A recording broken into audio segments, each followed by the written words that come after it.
Welcome back, everyone, to another reaction video. Well, anytime any of the big history channels on YouTube does a video about the American Civil War, you can bet that everyone asks for me to take a look at it. So that's what we're going to do.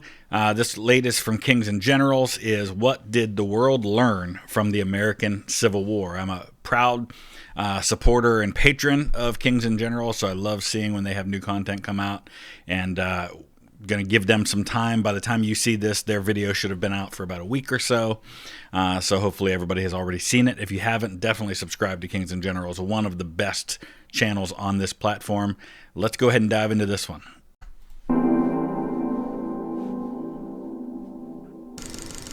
Learning from the wars of other nations is invaluable. Indeed, all questions about the evolution of war can be answered without expending your own blood and treasure.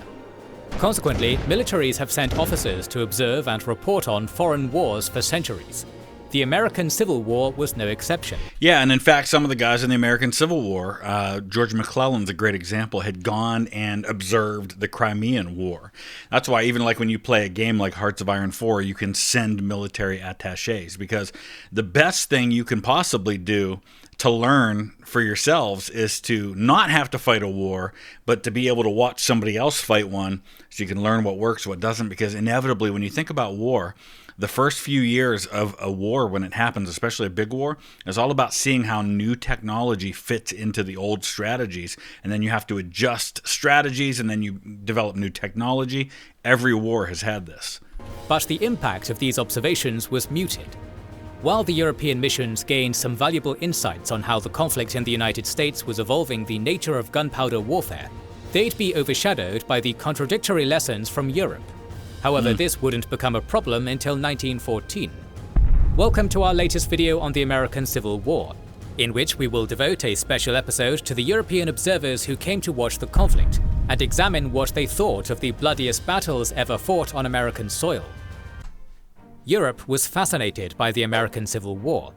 During the 19th century, most people in Europe knew little about the United States, beyond its role in spreading the ideals that had led to the French Revolution in 1789. And this is a fascinating time, the 1860s, because you're right on the cusp of near instant communication between Europe and North America. I mean, I say near instant because it's still several hours, but in the 1860s, they're laying transatlantic cables, which are going to allow for telegraph messages 8, 10 hours, something like that. But still, think about how quick that is. It's not several weeks or even a few decades earlier where it was several months for a round trip for messages. Now it's near instant. So this is kind of the end of an era where it feels very distant for most people. The European revolutions of 1848. As well as whatever insights made it back from immigrant communities.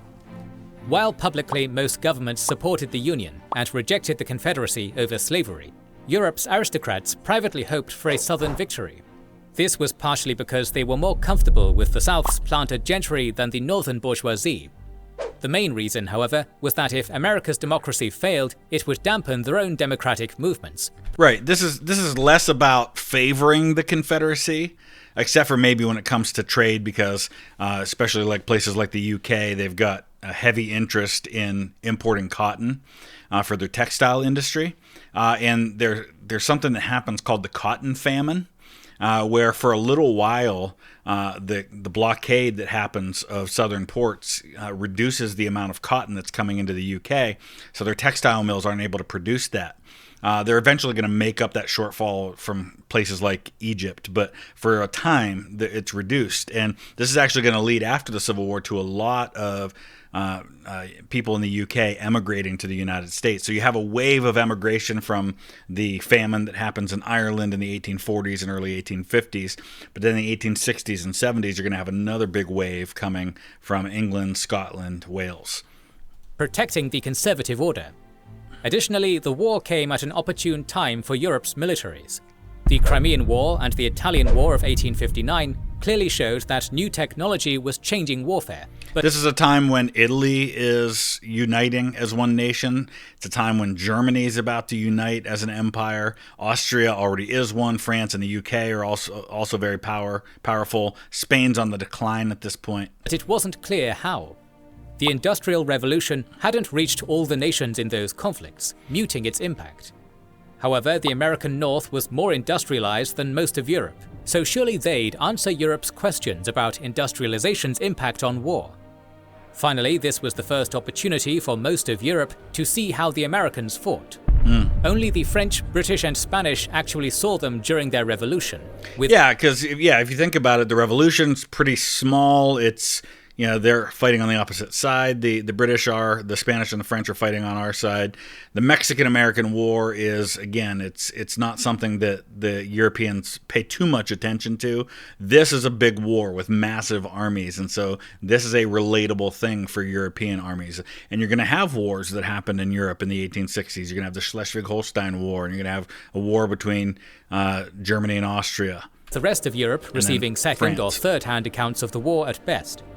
When the United States fought Britain again in the War of 1812 and convincingly defeated Mexico in 1848, Europe had been too distracted by the Napoleonic Wars and domestic instability, respectively, to take notice. Yeah, that's a great point, that 1848, as the Mexican-American War is going on, Europe's got its hands full with a bunch of revolutions that are going on. I hadn't really kind of made that connection in my mind. This was their first opportunity to learn the capabilities of a democratic army. While Abraham Lincoln was quick to welcome European observers to the north, he only begrudgingly allowed them to access the south. However, official observers enjoyed special diplomatic privileges, which forced his hand. And sometimes you have guys like this observer that's famously portrayed in the movie Gettysburg, Colonel Fremantle. He actually comes in, runs the blockade, comes in through, I think, Texas or something, and makes his way all the way over to Virginia. Given Europe's fascination with the South, it could have caused a major diplomatic incident had he refused to allow observers to cross the battle lines or come through the blockade.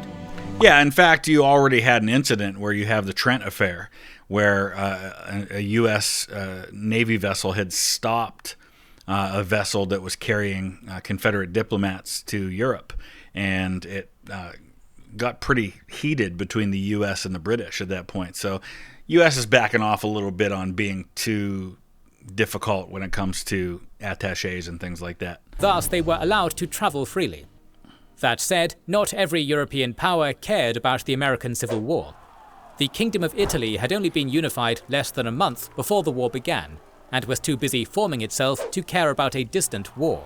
Yeah, but you had guys like Garibaldi who actually offers his services to armies in the Civil War. Managing the fallout from absorbing the Kingdom of Naples and the ongoing tension with the Pope were far higher priorities.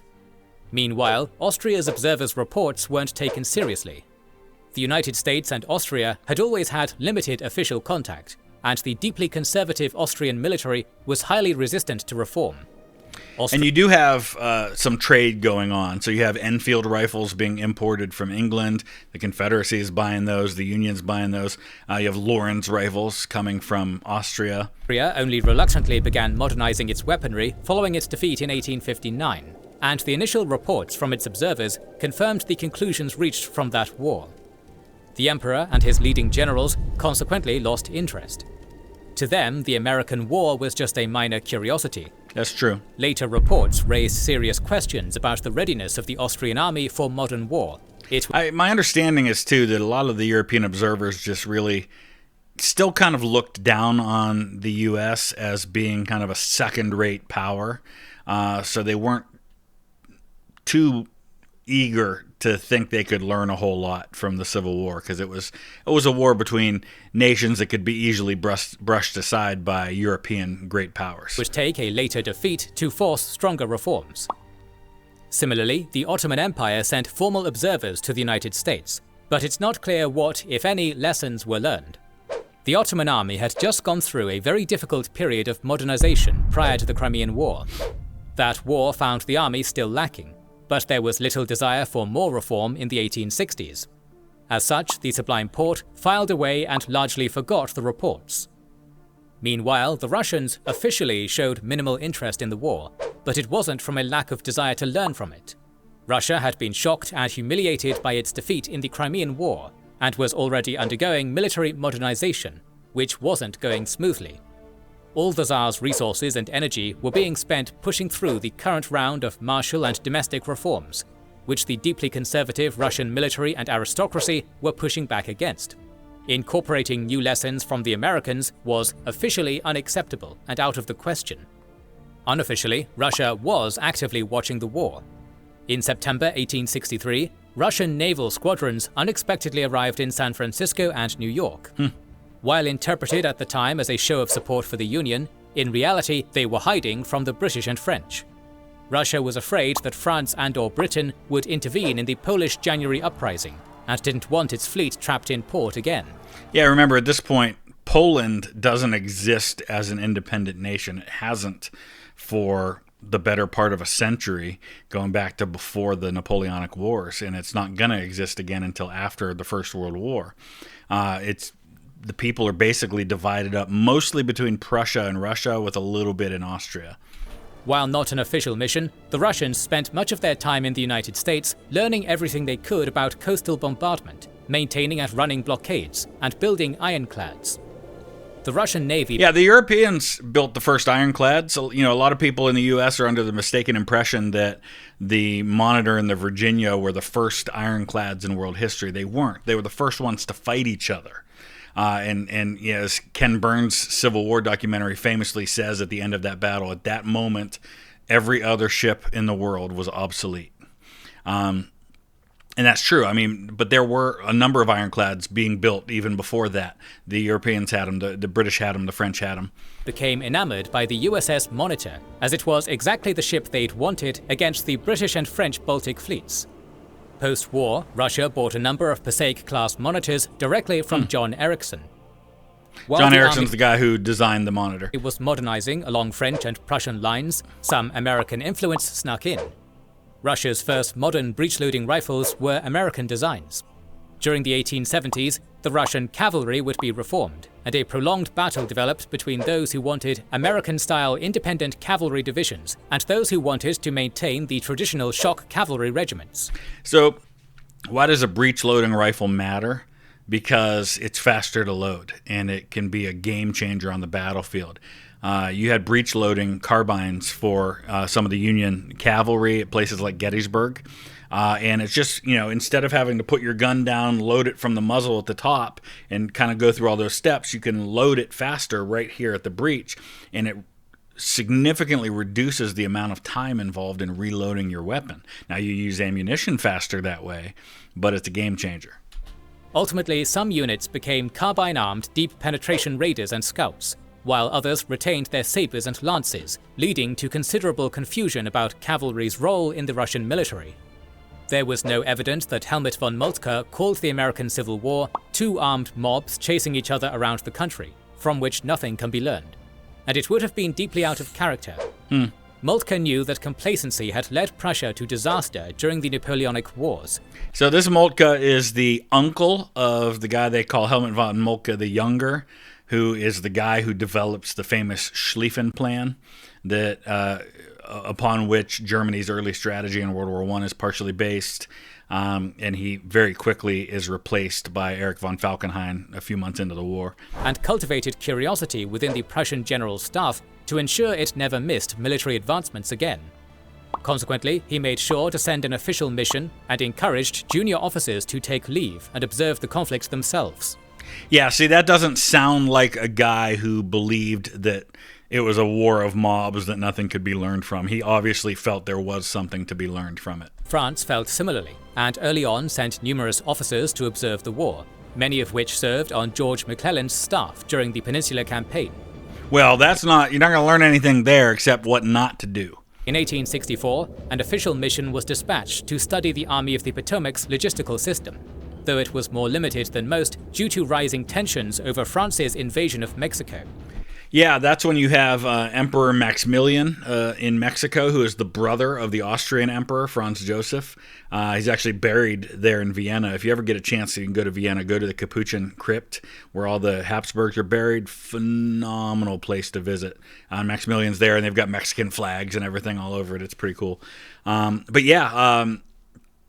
observing especially the logistics of the Army of the Potomac in 1864. That's a great place to learn, because Grant was a master of logistics. That's one of the things he did really, really well, was he understood how to keep an army going, when you could break away from your supply lines, when you needed to be close to them.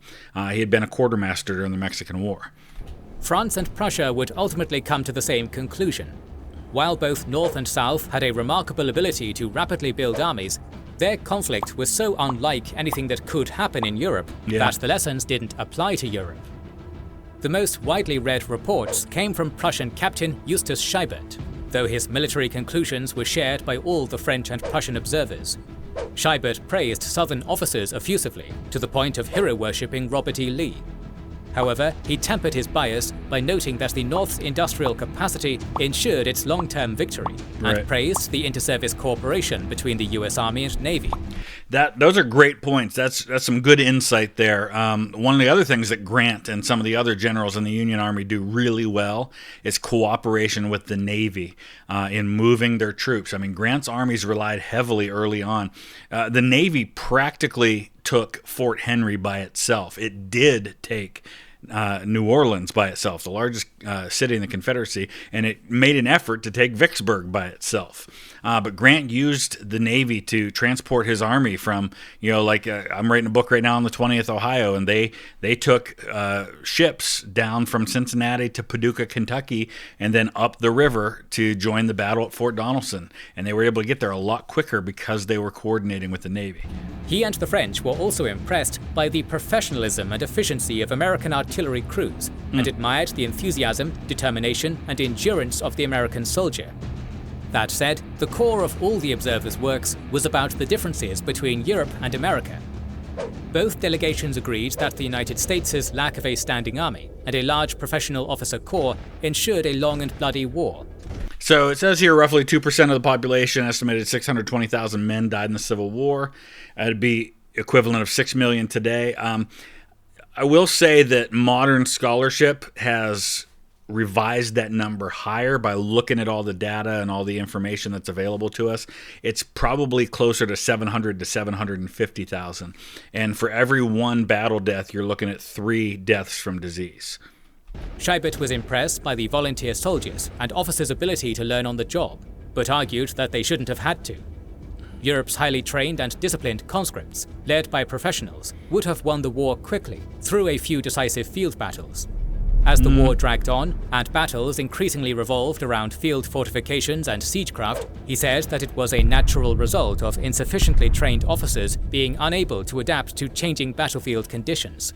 The French noted that America's geography was far larger and more rugged than Europe's, which made European tactics and strategy impossible. France, Sardinia, and Austria had concentrated 350,000 soldiers in Lombardy during the 1859 war, a province roughly the same size as the state of New Hampshire. Wow. It was considered dangerously unwise to separate individual armies by more than 50 kilometers in Europe. Yet the Union's armies fought independently along a front over 1,500 kilometers long. This was necessary. I love this overlay right here. You're looking at the Confederacy is basically the size of France and Prussia and all the other German states, and the Netherlands and Belgium all put together. But it dispersed the armies too much to win any battle decisively. European armies fought using concentrated artillery to disrupt formations, followed by infantry using fire and advance tactics, before finishing with a decisive bayonet charge. Shock cavalry would then rout the enemy, while light cavalry pursued to finish them off, conclusively winning the battle. These tactics worked because European battles took place in open fields and meadows, with long sightlines. But America was primarily hilly woodlands. It was rare for the enemy to be visible beyond 100 meters. Yeah, you look at a lot of the most significant battles like Chickamauga, for example. Most of that battlefield, you can't see more than a couple of companies from anywhere that you're standing. You have no idea what's going on anywhere else. And in fact, that battle was decided by the fact that the Union Army commander mistakenly believed there was a hole in his line and created a real hole in his line by making adjustments to fix it. Very, very different. Limiting artillery's ability to disrupt formations. Infantry was forced to fight prolonged slugfests, unthinkable in Europe. and even if the Americans had heavy cavalry, it would have been wasted on broken terrain. Therefore, they concluded that the American Civil War didn't model European wars and offered few insights. As the only European power with extensive holdings in North America, Great Britain had a more urgent interest in the American Civil War. The two nations had already fought 2 wars and nearly came to blows over a border dispute in 1859. And then you have the Trent Affair. So yeah, remember, the UK and the US are not the countries that have what we call the special relationship in modern times. That really only starts to develop in the 20th century. As future conflict was still highly possible, the British observed the war closely. 2 official military missions studied Union industry, fortifications, and artillery, while quietly assessing the prowess of their potential enemy. Additionally, numerous journalists and officers arrived to observe and report on the war. Their extensive reports produced mixed results. While the British public was strongly pro-Union, the pro-Southern aristocracy was far more interested in the South. Both the journalists and some officers responded, with many of the widest read reports being human interest pieces on Southern culture. Most famously, Lieutenant Colonel Arthur Fremantle wrote extensively while traveling through 9 of the 11 Confederate states and observing the Battle of Gettysburg. His best-selling book, 3 Months in the Southern States, strongly praised the Southern people and reads like a travelogue rather than a war report. Right, and he's not there in an official capacity representing Queen Victoria. He kind of went there of his own volition, and he was part of the Coldstream Guards, and he's one of these people, kind of like what you see in the American Revolution, where you have these guys that show up and they claim to be like an official attaché from the government, and they're really just kind of using that as a chance to get in and see what's going on. The more militarily useful results both reassured and disquieted London. On the one hand, the reports on industrialized logistics, modern weaponry, and command developments all confirmed lessons learned from the British Army's poor showing in the Crimean War. And what does this tell you? This is all stuff that's going to matter a whole lot 50 years later in the First World War. Consequently, new urgency was placed on ongoing reforms and the modernization program. Of course, the Army's program was largely eclipsed by the Royal Navy's rush to replace its wooden ships following the Battle of Hampton Roads. On the other hand, many observers were shocked at how quickly the United States went from barely any military to one comparable to the Continental Standing Armies. Yeah, and we will repeat that again in World War I and World War II. World War I, we've only got a couple 100,000 men when we join World War I, and we end up mobilizing 3 or 4 million within a year. It's pretty remarkable. They warned that the United States could raise, train, and equip an army capable of conquering British North America before London could respond. This reinforced London's existing policy of avoiding confrontation with the United States. Yeah. Colonel Henry Fletcher further warned in his reports and book, History of the American War, that this American army was far more dangerous than it appeared. While it appeared undisciplined and amateurish by European standards, it was adapting and learning from its mistakes far more quickly than a European army could. Europe's officer corps was drawn from the aristocracy, while the rank and file was largely filled from the poorest of the poor. The middle classes largely shunned and were shunned by the military establishment. All decision-making came from the top down, and despite their professionalism, European armies remained rigidly rooted in tradition. So one of the things that happens in the U.S. Army is that early on you have a lot of what you would call volunteer generals, guys that don't have a professional military background, guys that are congressmen and lawyers and senators, and that just have they're kind of like the aristocracy for us, right? But as the war progresses, and one of the reasons why you end up seeing by the end of the war that the Union has really good generals at the end of the war, is because those professional soldiers, those guys with the West Point education, those guys with a military background, they start to rise to the top. The Battle of Shiloh, which is the bloodiest battle in American history at that point, when it happens in April of 1862, 5 of Grant's 6 division commanders at that battle were political generals. Sherman was the only guy with a West Point education. That's what it was like early on, but it changes by the end. Union Army was egalitarian, drawing from all classes into all ranks. The average American soldier had far more education than his British counterpart, and this meant that the army was learning from both the top down and the bottom up. Yeah. Consequently, this democratic army recognized that battlefield conditions and improved artillery made rigid formations useless, and adopted looser and more mobile formations. Their preference for fighting from natural cover and prepared fortifications was the logical adaptation to the deadlier modern weapons. So I should mention here, it shows the Gatling gun invented in 1861, and that's true, but it really doesn't make much of an impact on American Civil War battlefields. It's very, very sporadically used in only a couple of places and never in any significant quantities. Don't think of the American armies having large numbers of Gatling guns out there. They just didn't. This had, in turn, placed more decision-making responsibility on American junior officers, sergeants, and individual soldiers, yet they rose to the challenge. There had been no formal decision to adopt these tactics, but it had naturally spread throughout both armies. This would never be allowed to happen in a European army, and Fletcher argued this was a major weakness on Europe's part. I gotta give a lot of credit here. It sounds like, from what he's sharing with us here, and this is information, a lot of this I haven't heard before, so I'm learning some things too, which is great. It sounds like they did a good job of being able to say, you know what, here's some things we can learn. Yeah, there's some things that maybe we feel like we do better than them, but here's some things that, you know, we could learn from, and that takes a lot of wisdom to be able to sift through all of that. European wars were fought for fairly limited political ends, while America's war was a fight to the death between nations.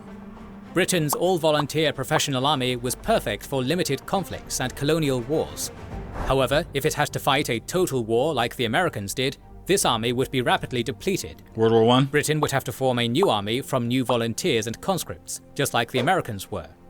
Therefore, Fletcher argued that mandatory military service should be implemented for all classes. And to be fair, that's how it starts in the Civil War, too. It starts with, you know, Lincoln calls up 75,000 volunteers for 3 months. That's by law the most he can raise and the longest period he can raise them for.